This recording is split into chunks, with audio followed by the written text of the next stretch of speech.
Welcome to Keeping Up with the Currents, Real Estate Real Talk podcast, where we bring you the latest trends and insights in the world of real estate. I'm your host, Connie Vavra, current chair for the Communications and Technology Committee for Three Rivers Association of Realtors. I'm excited to be here today to discuss the topics that matter most to you.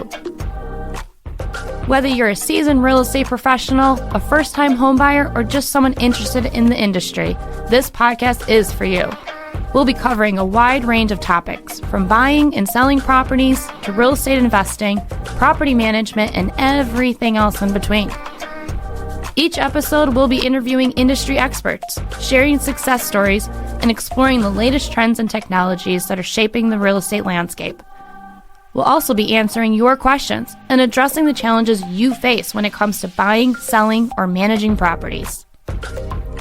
So whether you're looking to maximize your profits, expand your real estate portfolio, or simply stay informed about the industry, this is the podcast for you. So join us for an exciting journey into the world of real estate. Thanks for tuning in, and let's get started. Today we're joined with Joe Medrano of loanDepot. Joe's been in the banking world for over 25 years, owning his own brokerage, working at big banks, small community banks, credit unions, and now, of course, the wonderful loanDepot. loanDepot was also recently ranked the third largest non-bank lender in units per HMDA data per April 20th, 2023.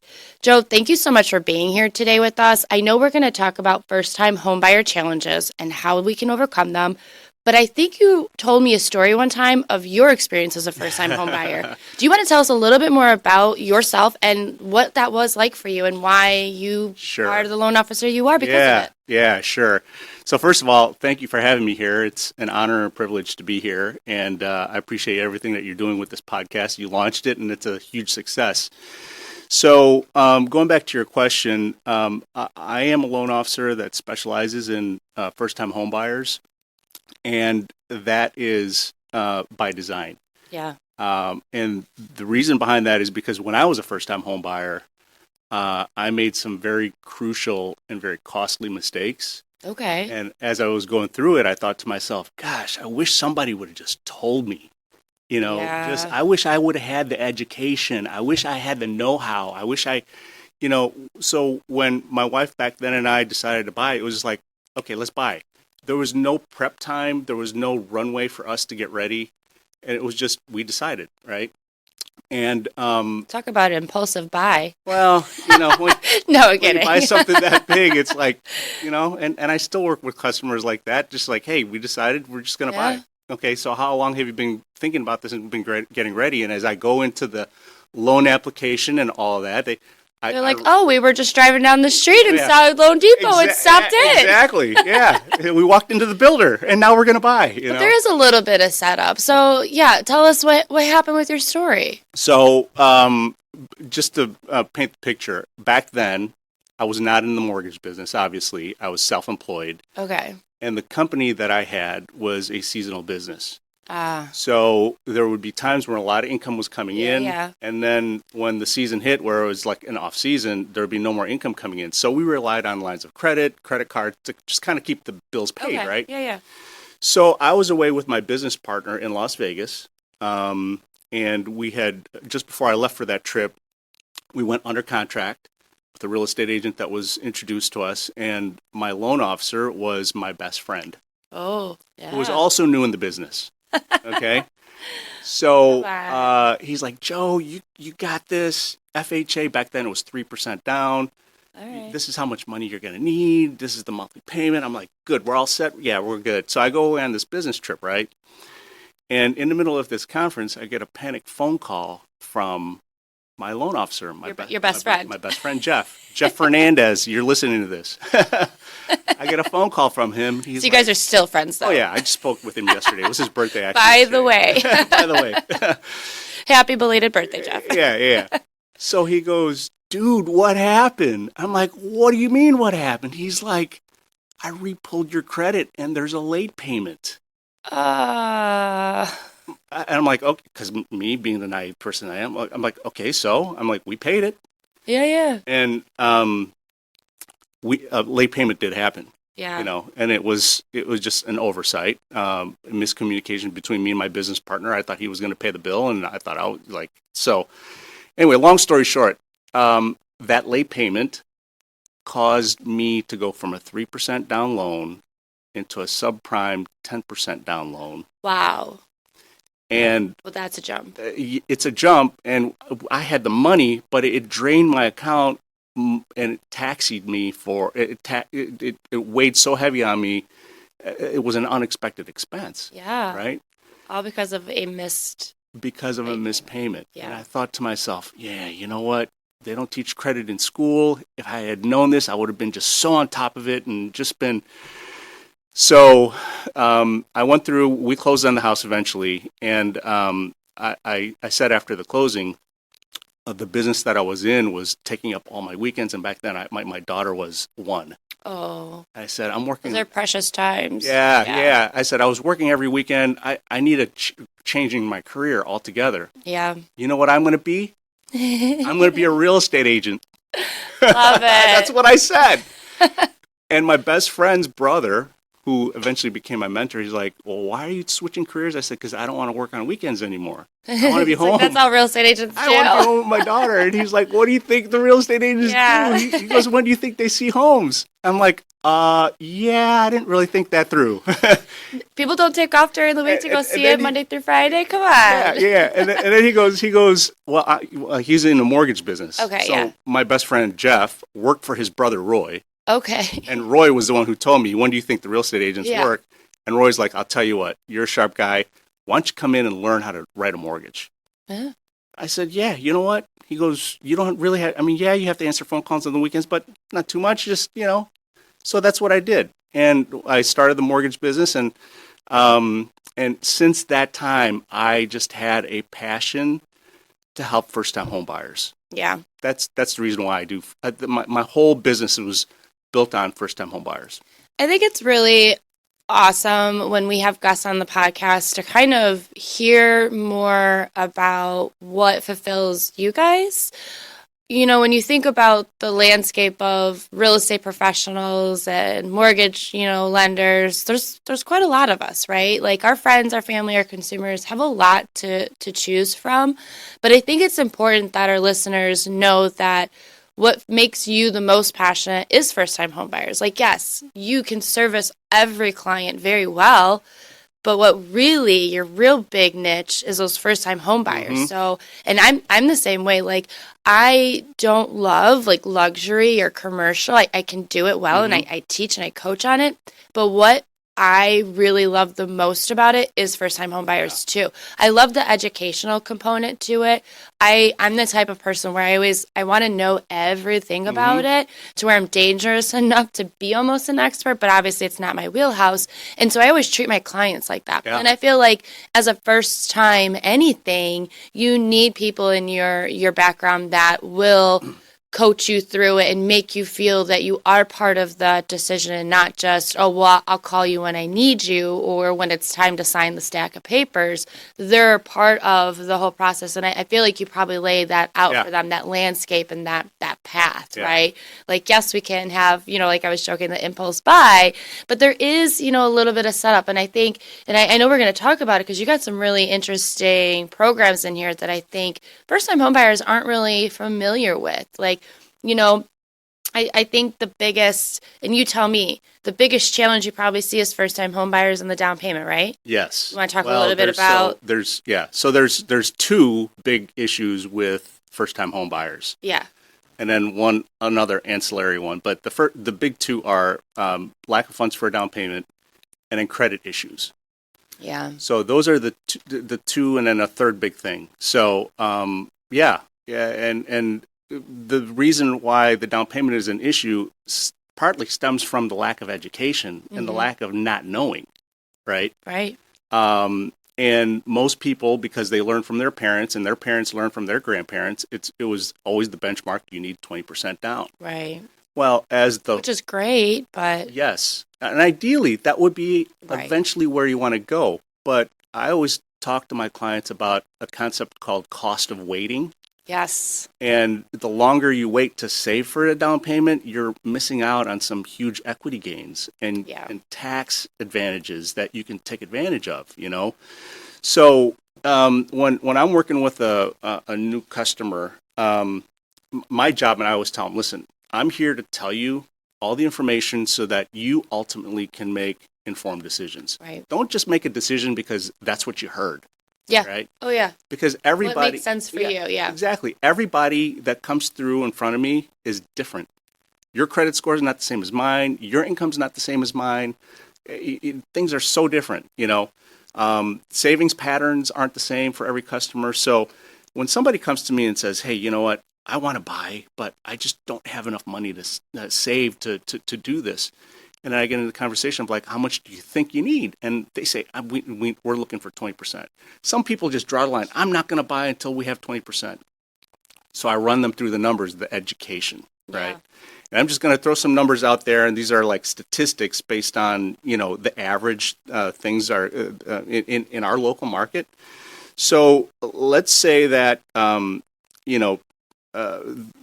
your family has the ability to save $1,000 a month, which is good. That's a really good amount to be able to save, especially in our economy right now. So and especially for a first-time home buyer. But even at $1,000 a month, if they're looking for 20%, I mean, that's going to take them quite a time. Because if you look at Will County's median price in 2023, it's $324,000. And that's according to Emirates, right? So 20% of 324 is 64,800. How long is it going to take you at saving $1,000 a month to save up $64,800? That's basically 65 months, right? Yeah. That's about 5.4 years. It's going to take you 5 years to save that down payment, which is an admirable goal, right? It is, but in the meantime, you're what? Rent poor?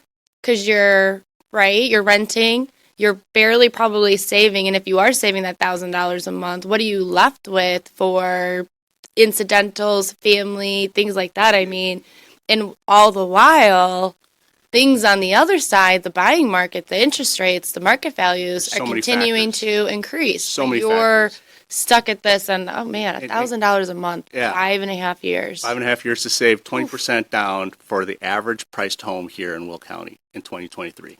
Okay. That is crazy. But I'm glad you brought up the other variables, because not only are you working with interest rates that are fluctuating, but, on the average nationwide, home prices increase about 4% a year. Wow. Right? Okay. That's a big number. When you think about 6 years later, that 4% is huge. Exactly. So let's take that price of $324,000. You compound that by 4% every year for the next 5 years. And I say 5 years because that's how long this family is going to take to save up $64,000. That home in 2023 that was $324,000 is now, on the average, going to be sold at $394,000. That's crazy. $70,000 more by compounding the 4% interest, the 4% appreciation. That's more than they saved. Exactly. Exactly. You're waiting 5 years to save $65,000, and it goes up $70,000. So what did you gain? You're lost $5,000 by waiting. Exactly. But you know what? They don't teach this stuff in school. But I mean, I get it. Like, that's what I always tell people. Like, your home is like the one controllable you can have. Like when you go out to the grocery store or the gas station, or you need clothes for, the kids or whatever, shoes, like those prices are going up. So I get it, consumers. Like, you're like, okay, well, I know my overhead right now is this. Like, I get that. But this is $70,000 difference because we're stuck in the status quo. Right. Because ideally, we would all love for you to have 20% down. Mm-hmm. We would love for you to have 20% down at 2% interest rate, but that's just not the reality right now. Right. And the 2% interest rates are never going to be the reality again. So we have to figure out like what the long run goal is for you and what makes the most sense financially. Mm-hmm. Not everyone should wait. In fact, you probably shouldn't wait. No. This is $70,000. Right. Yeah. Because for the person who decided back in, 2023, they're going to look forward in 5 years, they're like, I didn't save anything, Right. What I saved, I lost to the market, So that's exactly what I talk about there. There's a cost of waiting, If you can't save, if the rate that you're saving cannot outpace what the market is doing, it's better to buy now than to wait. Yeah. Because you're going to have a better chance of building equity by buying now with very little or no money down and waiting over time. You're going to pay a mortgage payment, or you're going to pay a housing payment anyway. It's either going to be rent to your landlord or a mortgage payment to your mortgage lender, right? So, right? Yeah. So you're going to make that payment anyway. If you're going to make a payment anyway, you might as well make the payment to the bucket that's going to create equity for you. Absolutely, because what you're thinking about when, like, I deal with a lot of first-time home buyers. Uh-huh. Getting them to become first-time home buyers is the biggest challenge. Yes. Because a good portion of them are still living at home. Hate to break it to you, friends. I know you are. I know who you are. But there's another good portion of them that are in rental situations, whether it be homes, condos, townhomes. They're different rentals. And I always try to break it down for them like this. I said, right now, you're paying for an overhead to live regardless, right? But think about it this way. Whatever your rent payment is, subtract whatever you think that the mortgage note is actually, subtract what you think that the taxes are actually, subtract a certain percentage for the landlord to put away for repairs or incidentals, and then the rest of that, and there's a good deal of that that's left in there, is a profit.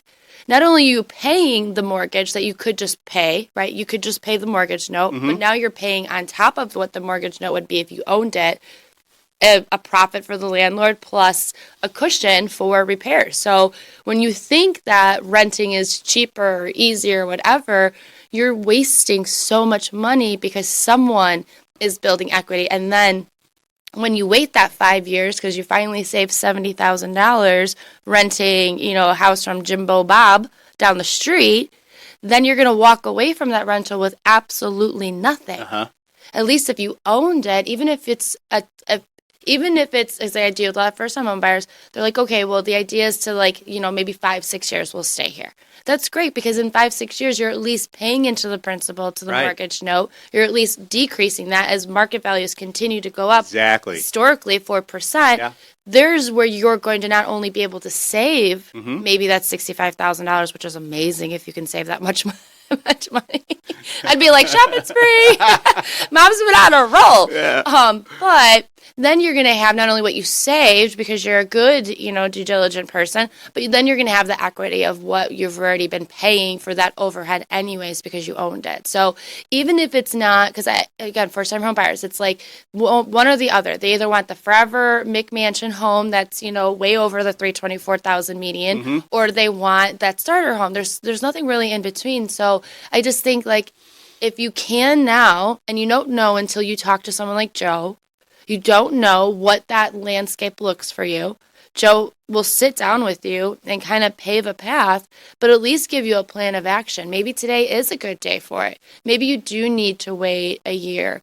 Maybe you do need to wait 5 years. I don't know. And you don't know as a consumer until you talk with someone like Joe. Right. But staying in your status quo position because you're afraid of the interest rates and the market values, historically we're saying that that's not going to go down. That's just going to keep going up. So you're wasting more of your resources and money. Right, exactly. And to piggyback off what you said, I always paint the picture for the first-time home buyer when they say, hey, you know what, and I see them making this mistake of the first home being their forever home. Yeah. So they want the move-up buyers. I love them too. They want the 4-bedroom, 2.5 bath, basement, and that's not a first-time home buyer home. Yeah. Okay. The way I really have gotten away from starter homes and first-time home. Yeah. I mean, when we're building them, that's all they were building was these McMansions, and I mean, 4,000 square feet's that's a lot of cleaning, guys. Yeah. Don't clean that much money. Don't clean that much yet, right?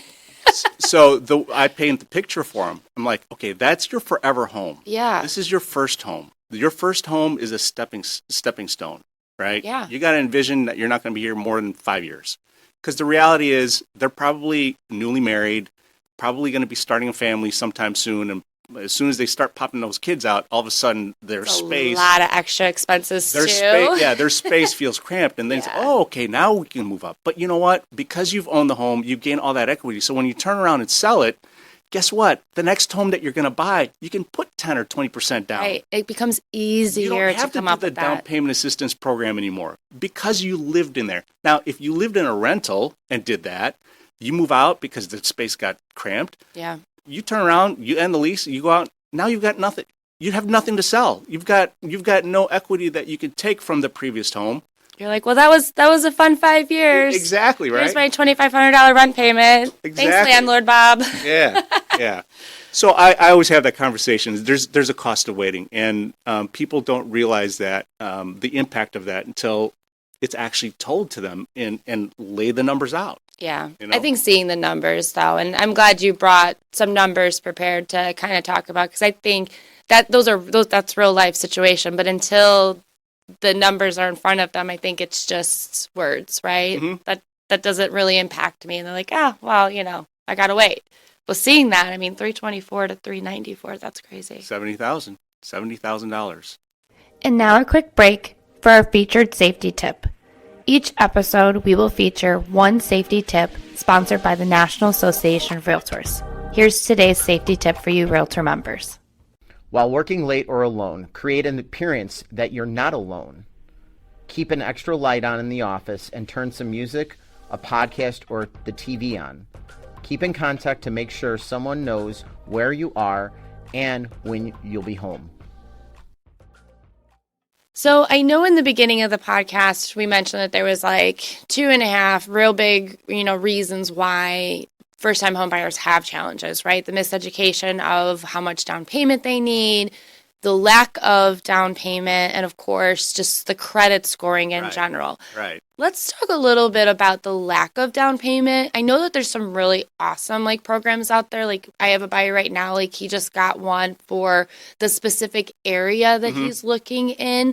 I think he got $8,000 for that, and that's a non-repayment one as long as he's in the property for a certain amount of years. So I know we've got some interesting ones out there. You want to tell the consumer some things that they could possibly ask their loan officer? Sure. So the first thing that you always want to ask your loan officer as you're going through the pre-approval process is, are there any assistance programs for down payment? Here in Illinois, the big one is IDA. IDA stands for Illinois Department Housing Authority. Yeah. I love using IDA. They're very easy to use. I know them inside out, and the plus behind that is I've really got a personal connection with them.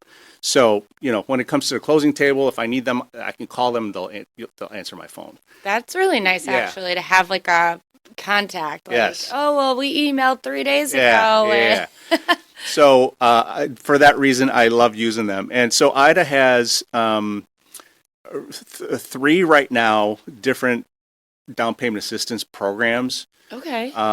There's, but I'm just going to talk. I'll talk about all 3. One of them is fully forgiven.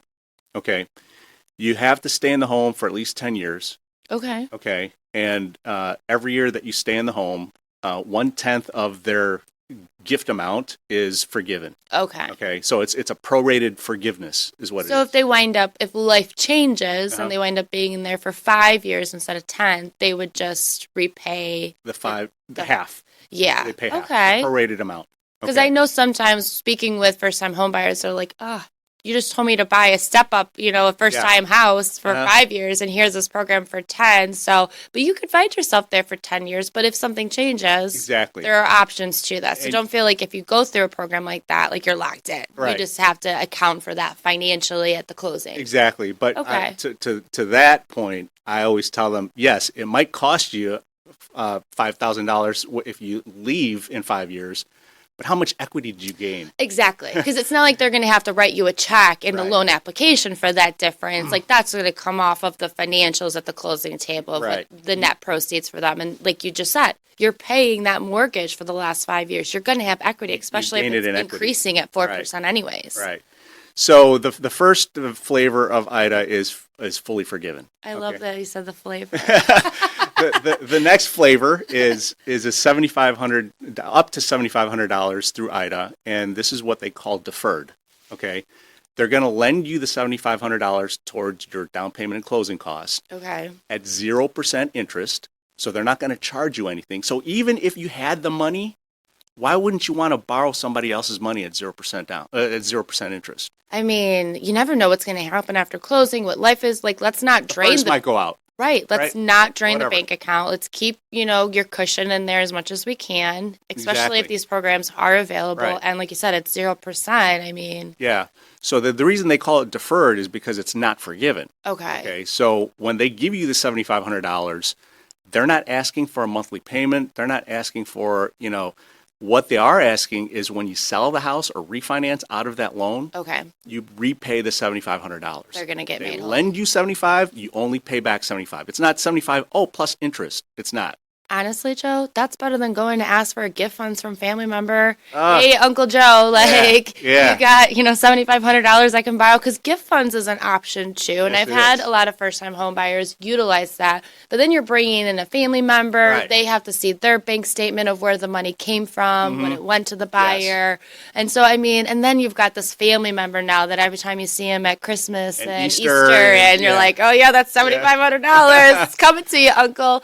But that's a really good option. Yeah. Especially when you're talking about, do I need 20% down and cost of living is the way it is? Mm-hmm.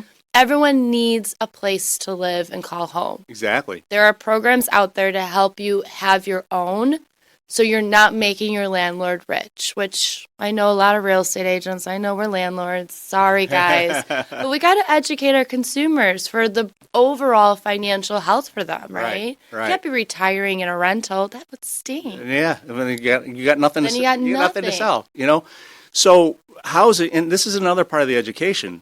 You want to get into a house earlier than later because the house is going to be part of your wealth strategy later on when you retire. People don't think 30 years later. Generational wealth is built in real estate. Exactly. You look at the wealthiest families in the nation, it's because they participated in real estate. Yeah, like a Warren Buffett. Yeah. So he puts all his money as real estate. Yeah. So anyone told you that real estate is not a good financial strategy is lying to you. Right. Yeah. Especially since you already have to live in it. You got to live somewhere. Right. You might as well pay yourself. Exactly. Yeah, pay yourself. You be your landlord. Right. Exactly. Okay, so tell us a little bit more about the IDA program. So that's the $7,500 one. The third flavor is a I like these flavors. It's a $10,000 up to $10,000 that they'll give to you, and this is called repayable. Okay. So the first one's forgiven, the second one is deferred. This one is called repayable. Okay. But it's at 0% interest also as well. Oh, nice. Okay, so they're gonna give you $10,000 at the closing to help you towards your down payment closing costs, 0% interest, but it's repayable over the next 10 years. Okay. Okay, so 120 payments at 0% interest on that 10 grand, it's $83.33 a month. Okay, and just gets added to your principal, like your mortgage payment. Added to the mortgage payment. Love it. Okay, yeah. So that's what we spend at Starbucks a month.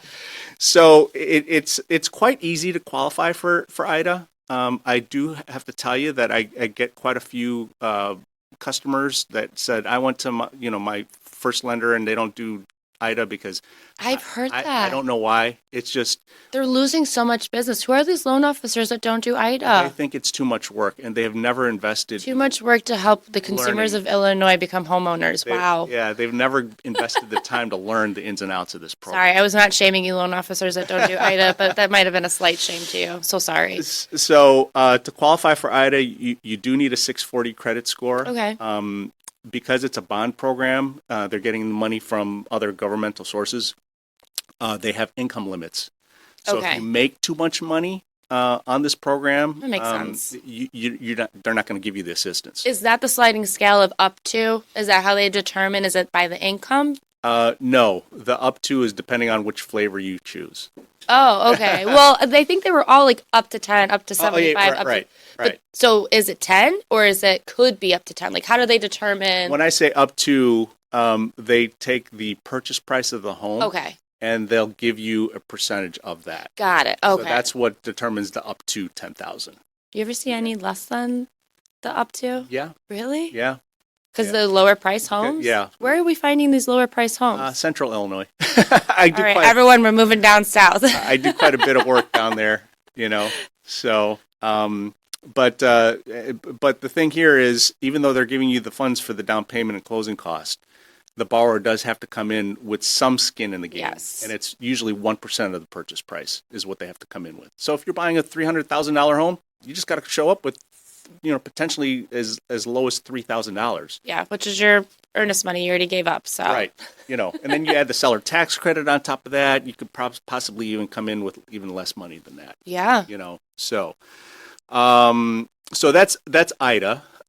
You kind of mentioned earlier that there are other down payment assistance programs. A good question to ask your loan officer is, are there any others that you might qualify for? Because they're municipality based and they're area driven, right? County, towns, yeah. Exactly. Joliet's got one. Will County's got one. Cook County's got one. The thing is, as a loan officer, I have to look at all those down payment assistance programs and kind of figure out and decipher for my client where are they going to get the most money. I was going to say, you have to kind of do a little of that homework and be educated. And I think that's the biggest difference, I feel like, with mortgage professionals. I mean, any professional you hire. So when I'm speaking with my clients, if they don't have a go-to, and even if they do have a go-to, I'm always telling them, like, before we go down the credit pull, portal, which we want to do, I'm like, maybe have a conversation with a couple loan officers and see who you kind of vibe with and get who's going to have your back the best. Like, who do you feel like? And I feel like you're going to be able to determine that if you have a conversation with a loan officer or we're talking about loan officers today, but in any professional, right? Yeah. You're going to know if they know. The same for real estate agents. Exactly. Right. Our value prop is way different than the next agent. So having a loan officer and a realtor that are familiar with the area, and I mean, even I as a real estate agent should have that knowledge base of, what are some of the things, available. Like, I had a client several years ago. He was approved with the IDA, but he had a lot of money in the bank, like a lot of money. And he was a younger kid. And we sat down, I ran the numbers 2 different ways for him. And I said, Peter, I'm like, you don't need the IDA. And it increased his overall landscape of the mortgage by using the funds. And he wasn't getting a lot. I think it was like $5,000. I said, the raise of the interest rates from using the one program to the other was such a big difference. I said that $5,000 is going to hurt you if you took it. So we actually went without the IDA program, but his loan officer at the time was very gung-ho with, like, you need to use this. So you never know, and you need a loan officer that's going to, like you were saying, like, lay out the different scenarios, and so that way you as a consumer can pick the one that makes the most sense to you. Right. Give them the information so that they can make educated decisions. Yeah, there isn't a one-size-fits-all for this, but there's a lot of different sizes out there. We'll find the right one. Yeah, exactly. So going down the same vibe of down payment, there are other variations of down payment assistance programs. We at loanDepot have something called Access Zero. And I like this program because if I get somebody who comes in and needs down payment assistance, and they don't have a 640 credit score that IDA needs. Oh, wow, yeah. We can take them down as low as 600, okay? And I like this particular program also as well is because there are no income limits with our down payment assistance program. Wow. Yeah, so you can have 600 and no income limits? No income limits. Wow. So what's the interest rate on that? It's you're going to pay for it a little bit, but again, it's just, you're going to beat from renting. Yeah, no, that's amazing. It's not terribly higher. It's maybe 0.25% higher. Oh wow, yeah. So I mean, there's a little bit of a premium, but it's not. You're not jumping points. You're not jumping like 2-3 points. That's a huge thing. Yeah, no. Yeah, so that's the reason why I like this variation. There's a tool in the toolbox for every job. For sure. And that's my job, is to figure out what's the best tool to solve this issue. Yeah. And it just comes down to having good quality conversations with your borrowers and really understanding and asking the right questions. Yeah. And for the borrowers to be open and candid with the loan officer, because you're there to help and protect them. Right.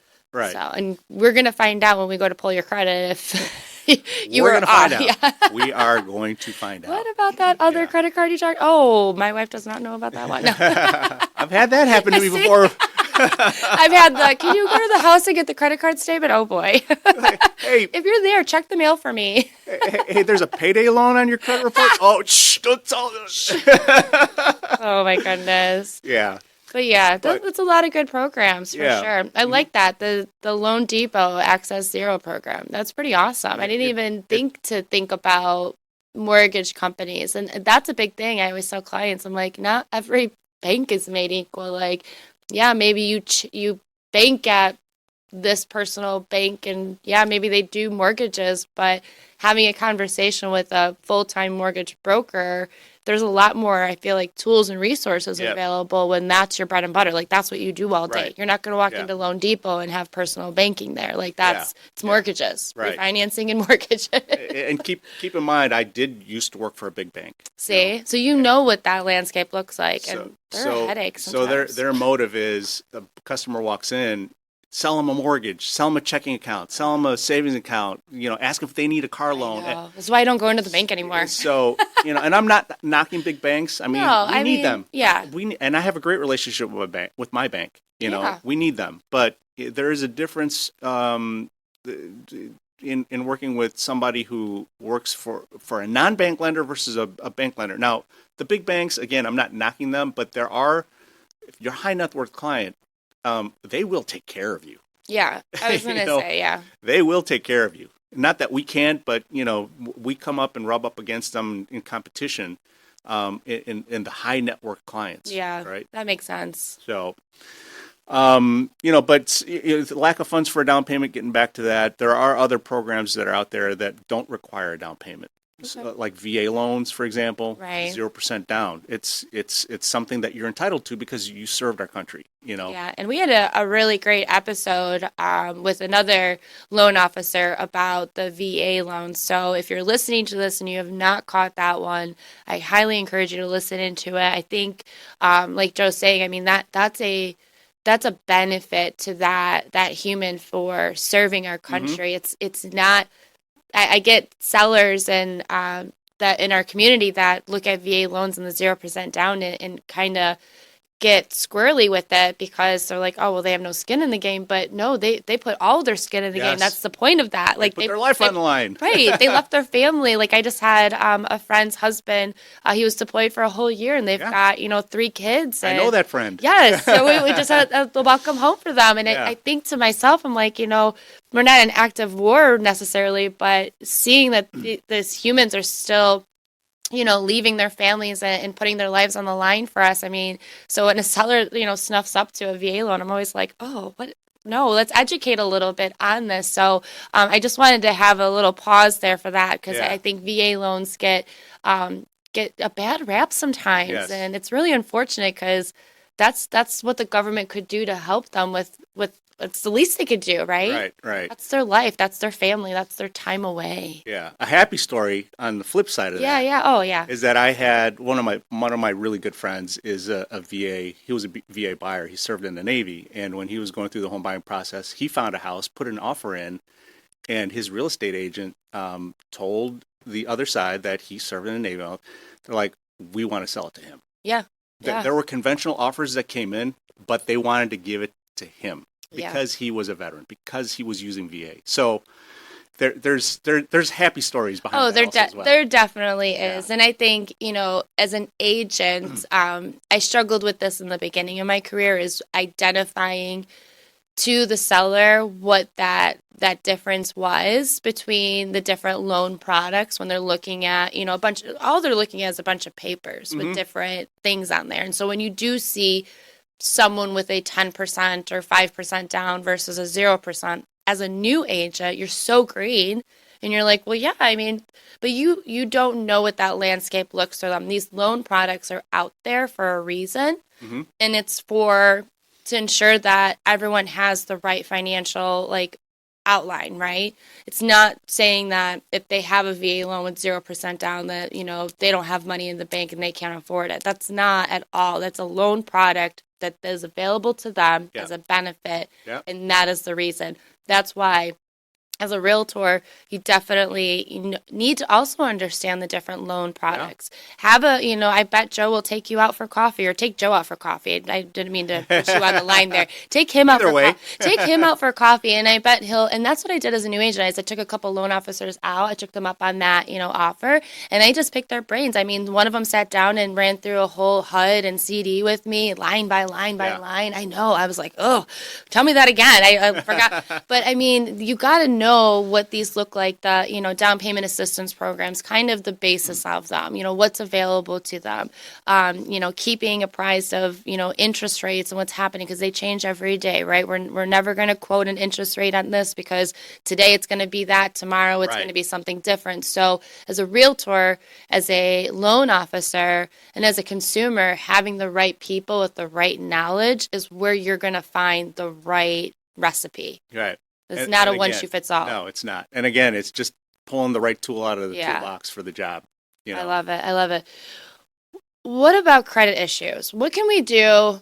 Everyone is so credit heavy, I feel like, these days. Mm-hmm. I mean, we got to charge it. The income is just, life is happening. It's easy to pull out that plastic and swipe. And so I know, we're very debt heavy in America. Yeah. Tell us some things that you're seeing in the landscape of buyers, what buyers should be looking for as far as credits, and what they can do to maybe help them clean it up a little bit. Yeah. So our buyers really need to get into a mindset of not being a forever renter. Yeah. And tied to that is being aware of what we call in the mortgage lending industry, debt to income ratio. How much monthly debt are you paying out versus how much income is coming in? You don't want that to be too heavy, right? Right.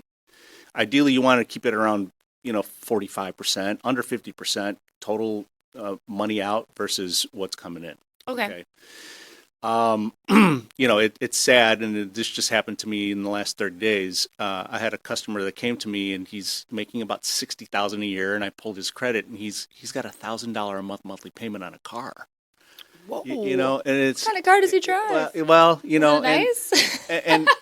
and again, it's education. You got to educate, right? Yeah. So when I have to break the news, I'm like, you're not going to be able to qualify for much. I'll get them on a Zoom call and I'll walk them through everything and say, this is the reason why. Here's all the math, and here's where we're being time to trade in that car and then wait 6 months, right? Yeah. So credit to me is all about education. Yeah. That's kind of the mistake that I made when I was the first time home buyer. I just didn't have the education behind me.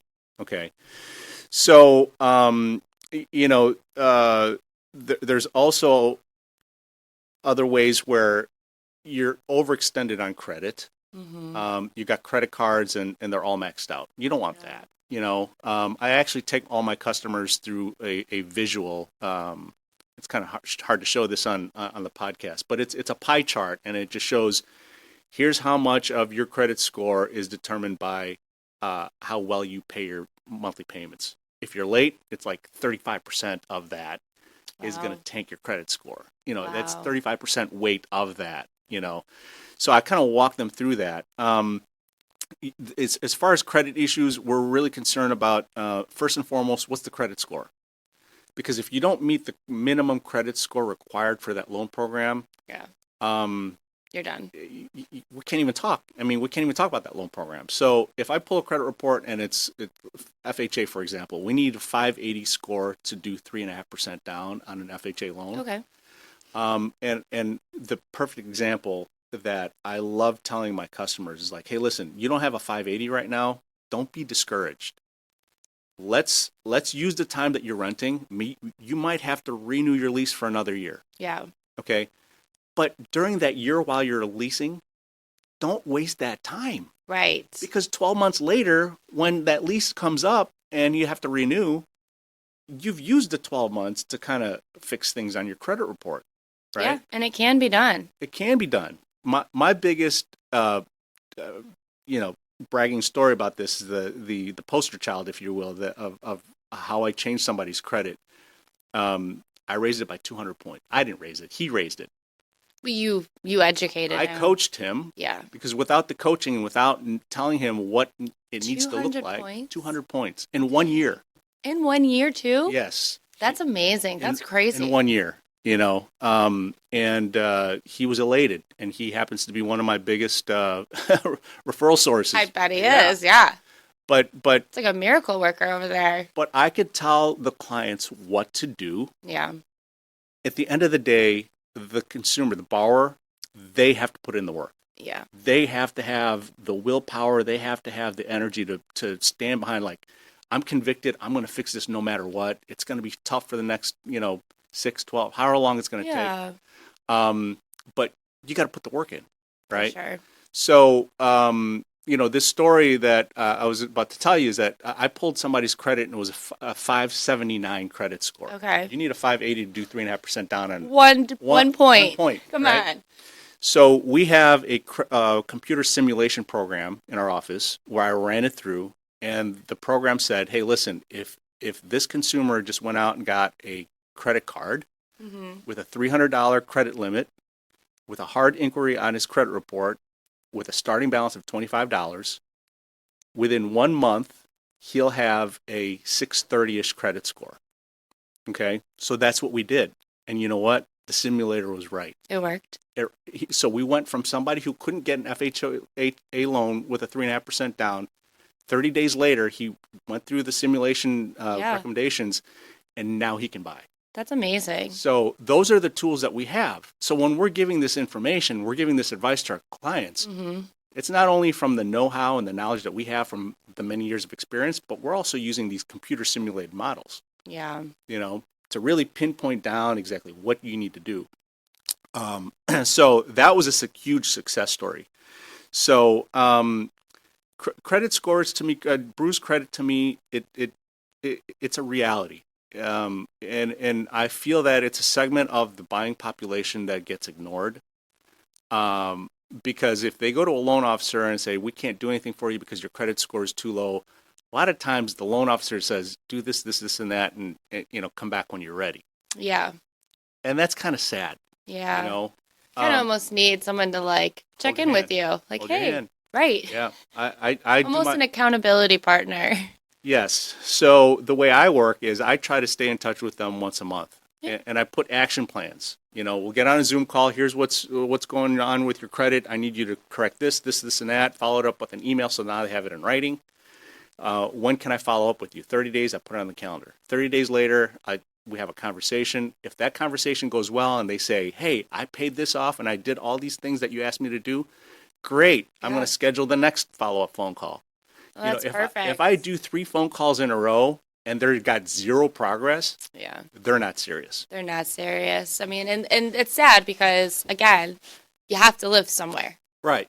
It makes sense to purchase. It makes sense to own something, to build equity. It does not make sense to keep making excuses when you've got such a great team that's not only going to not just, give you the basics like, oh, do this, and go away, but you're going to come up with a almost customized plan of action for them and then check in with them and see if they've hit those milestones. Right. And celebrate them when they do. And that's amazing. You're not gonna. That's something that you're not gonna find just walking into any old Joe Schmo bank. No pun intended. No pun intended. Sorry. That was good. It's all good. But it's those clients that really keep me ticking every day. Knowing from where they came from. It did all this work on their whatever their situation was, and eventually getting them to be able to buy. Yeah, those are happy moments. Though that's what makes me tick and energizes me to stay in the business, regardless of how tough it could be, right? Or how much of a roller coaster this business can be, tied to the market and everything. But to me, seeing if I can convert one family from being a renter into a homeowner, and seeing the smiles. Sometimes they're tears of joy at the closing table. Countless amount of times, I'll just get big bear hugs at the closing table. That's why I do what I do, because I know what it was like because I was one of them. Yeah. I mean, not we've all, but for sure, that is the American dream. Having that piece of property to call home, to potentially raise families in, to build stability and generational wealth. I think I think stability and generational wealth is the one thing that this pool of renters, this wave of renting is cool, and I just want to rent for the rest of my life. I think that those are the two things that they're not thinking about. In 20 years when they've traveled the world in their van and lived out of there, like where do you go from there? Like, where do you even call home at that point? So I totally agree with you. This has been a really great conversation. I love having you guys on here. This is super awesome.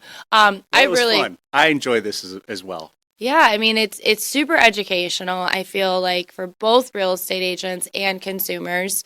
I learn stuff every time we have guests on like you guys. So thank you so much for doing that. I love that Access Zero. That's so cool. And the credit simulation. Yeah. If you don't get an influx of realtor referrals, something's not right here. Because, as a real estate agent, we do have conversations with buyers that are very beat down that they can't, yes. They are, and they're embarrassed. Yeah, well, and that's the thing. You got to get past that. Yeah.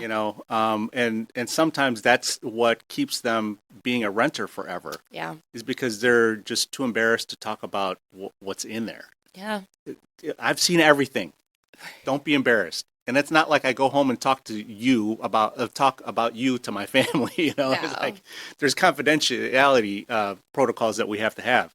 If you're best friends with the real estate agent and you refer to me, I don't talk about your credit issues with the realtor. Yeah, no, not unless you want me to.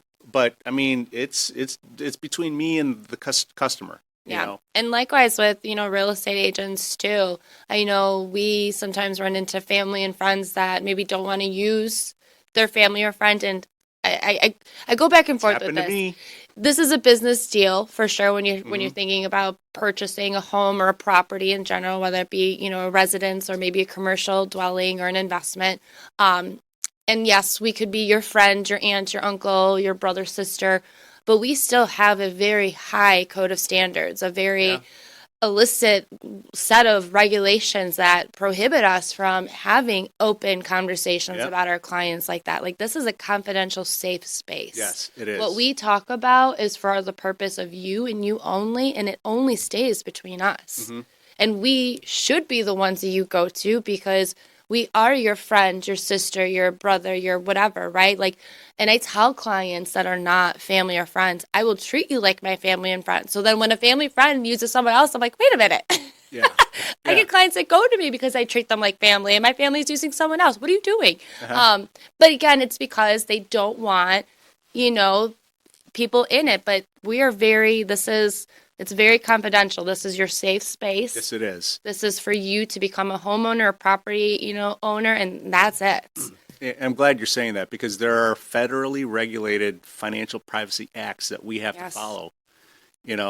I pull your credit and I can't go to you and say, nope, I don't want to know. It's like this customer has this, and that, and the credit score is, Now, if the customer says, hey, I have your permission to talk to Connie about that, and I just want to be an open book, I'm like, okay, then I can take that and run with it. But it is a safe space. I do need to know everything about you in terms of how, for me to get you from point A to point B, I need to get a good understanding of what the point A looks like. Yeah. So I can map out a roadmap to get you to point B. Point B being closed, you own a home, you got the keys in your hands, right? Right. So got to have that open conversation, but know that conversation stays within that professional. Exactly. Yeah.